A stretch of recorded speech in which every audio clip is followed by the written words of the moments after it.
उत्तर प्रदेश सहित पूरे देश की सियासत का केंद्र बना हुआ है बूलगढ़ी गांव, जो हाथरस में आता है उत्तर प्रदेश में। वहीं से सत्ता का संचालन हो रहा है। सत्ता की नाक कैसे बचेगी और सत्ता पर हम काबिज कैसे होंगे, सियासत की समस्त सीढ़ियाँ बूलगढ़ी से होकर ही आज के समय में गुजर रही हैं। वहाँ एक एडीजीपी की ड्यूटी लगी है जो लगातार 1 सप्ताह तक रहेंगे, और एक डीआईजी, वो लगातार डीजीपी और मुख्यमंत्री को अपनी रिपोर्ट करेंगे।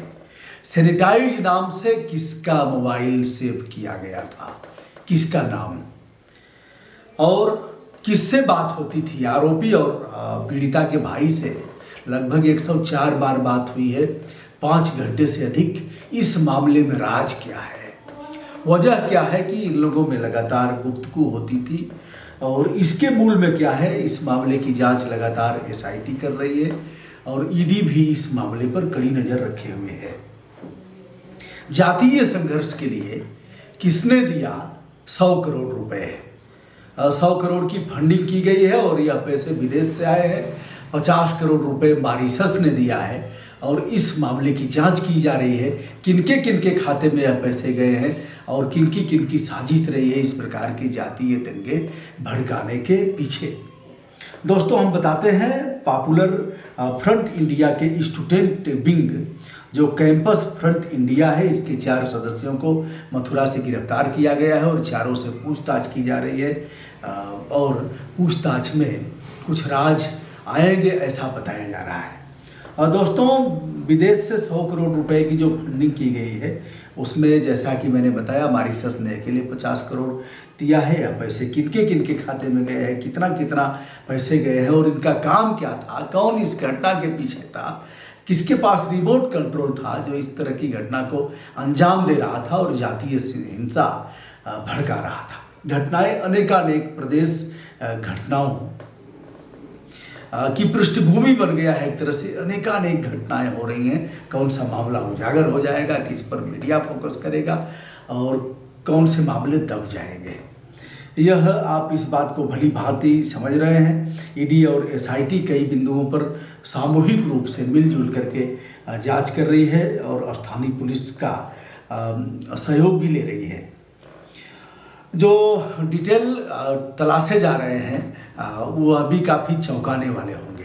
क्या पता कि इस दोनों परिवारों से अच्छे संबंध रहे हों, क्या पता कोई प्रेम प्रपंच का मामला रहा हो जो आगे चल करके ऐसी घटनाओं के मूल में हो गया, और इस तरह की घटना कारित हो गई। दोस्तों, आप सभी इस बात से अवगत हैं। पहले सभी को रोका गया, क्या पत्रकार, क्या इलेक्ट्रॉनिक और प्रिंट मीडिया के लोग, सोशल साइट के लोग, सबको रोका गया, कड़ाई से रोका गया। जो सुप्रीम कोर्ट की अधिवक्ता है सीमा कुशवाहा, उनके साथ एक एडीएम की झड़प होती है। सीमा पूछती है नेम प्लेट कहाँ है, कैसे रोक दिया। एडीएम से कहती है कि आप जैसे लोगों की वजह से इस तरह की रेप की घटनाएं होती हैं। एडीएम पलटवार करते हुए कहता है कि तुम्हारे जैसे लोगों की वजह से यह सब है जो हो रहा है, वो कदापि अच्छा नहीं है। सीमा पूछती है कि कहाँ आदेश है जिसमें रोका गया है, वो कहा सब कुछ लिखित नहीं होता, मौखिक आदेश पर भी यह चीज़ें होती हैं। जैसे जैसे जैसे आप रोकेंगे वैसे ही विस्फोटक की स्थिति पैदा होगी। यदि शासन कह दिया होता कि इतने समय में हम जांच कर रहे हैं, अवरोध पैदा न किया जाए, उसके बाद बारी बारी सब लोग पीड़ित परिवार से मिल सकते हैं, कहीं कोई अवरोध पैदा नहीं किया जाएगा। पीड़ित परिवार की तबीयत भी खराब नहीं होती, क्योंकि लगातार इतना जनदबाव था और इतने लोगों के जवाब देने थे, जिससे इस तरह की स्थिति पैदा हुई। आप पहले इस बात को पहले से जानते हैं कि प्रदेश सरकार ने एक आवास, एक नौकरी और 25 लाख रुपए देने की घोषणा किया है, जिससे देने की समस्त औपचारिकताएं पूरी की जा रही हैं।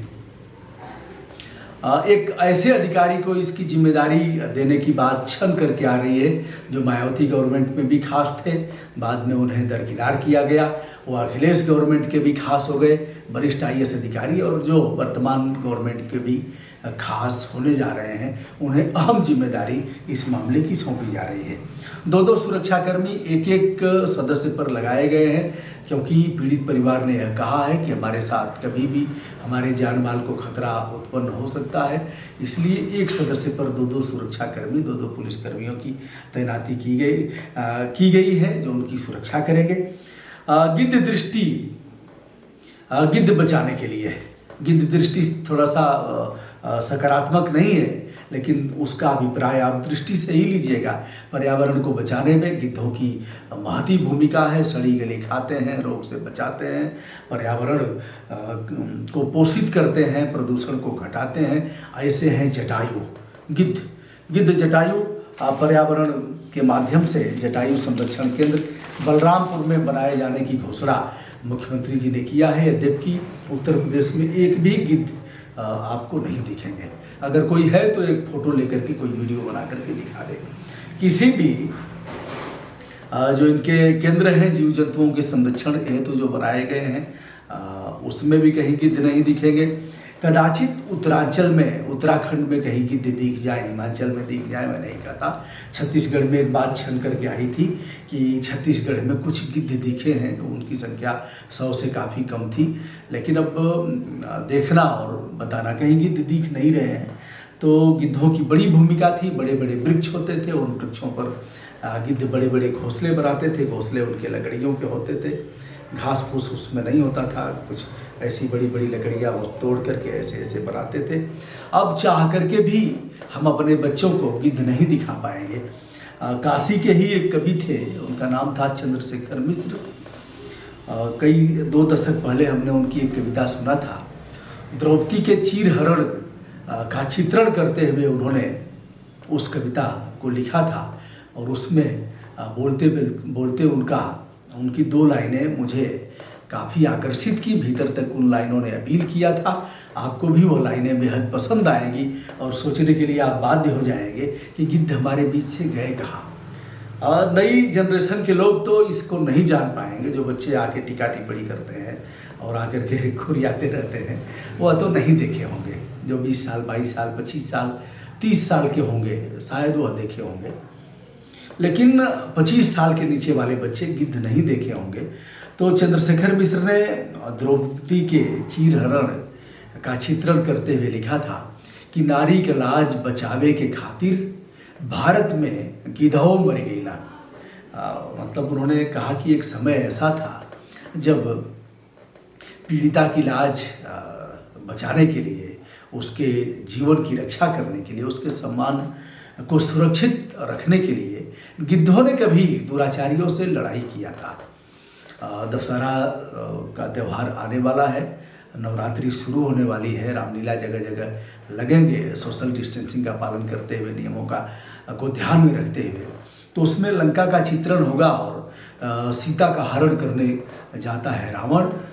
रावण हरण करता है धोखे से, और फिर बीच में गिद्ध जटायु मिलते हैं। उनके भाई संपाति थे जो काफ़ी हद तक जल गए थे, सूर्य पर जा रहे थे, और जटायु ने खूब युद्ध किया था। अंत में रावण ने एक ऐसा बाण चलाया जिससे जटायु मरणासन हो जाते हैं। भगवान राम ने उन्हें तात शब्द से विभूषित किया, तात, और उसे जटायु को उसी धाम पहुंचाया जहां राजा दशरथ पहुंचे हुए थे। उनके मित्र थे राजा दशरथ के जटायु। तो चंद्रशेखर मिश्र ने अपनी उस रचना में कहा, नारी के लाज बचावे के खातिर भारत में गिद्धौ मर गई ना। मतलब अब गिद्ध नहीं रहे, हमने गिद्धों का विनाश कर दिया। यह दोस्तों एक छोटा सा वीडियो रहा। आगे क्या होता है, बड़ी रोमांचक बात होगी यदि ऐसे कुछ मामले छन करके आते हैं। जो कॉल डिटेल्स की बात है, 100 करोड़ फंडिंग की बात है, इस पर आप भी ध्यान रखिएगा, हम भी ध्यान रखेंगे। अगले वीडियो के साथ पुनः उपस्थित होंगे।